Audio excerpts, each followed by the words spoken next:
High, আজকে খুব কষ্ট করে কথাটা বলছি। আমার বিগত 4-5 দিন ধরে প্রচণ্ডই শরীর খারাপ, প্রচণ্ডই শরীর খারাপ, আর গলায় অতিরিক্ত ব্যথা।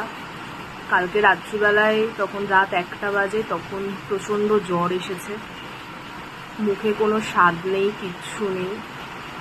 যাই হোক, আজকে সকালবেলা আমি 12:30 নাগাদ ঘুম থেকে উঠে আজকে ভালোভাবে মাথায় শ্যাম্পু দিয়ে স্নান করেছি।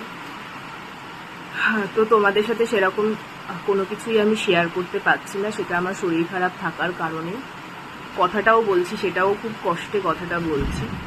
তো আজকে লাঞ্চে আমি কী খাচ্ছি সেটাই তোমাদের সঙ্গে শেয়ার করবো। আর তার মধ্যে হচ্ছে বৃষ্টি, প্রচণ্ড বৃষ্টি হচ্ছে বাইরে এখন।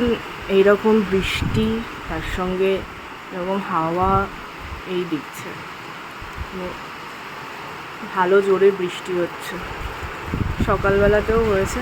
আর আমার এই গাছটাতে অনেকগুলো কালারের আজকে ফুল ফুটেছিল। দেখো কত জোরে ঝড় বৃষ্টি। এই হচ্ছে আমার দুপুরবেলার লাঞ্চ। খেতে আমার একদমই ভালো লাগছে না, মুখে কোনো স্বাদ নেই। তাও দুপুরবেলায় যে ভাত, এটা হচ্ছে সয়াবিন আলুর তরকারি, সঙ্গে হচ্ছে আম দিয়ে টক ডাল একদম পাতলা করে, আর ভেন্ডি আলু ভাজা। মানে আমি এটা পুরোটা খেতেও পারবো না।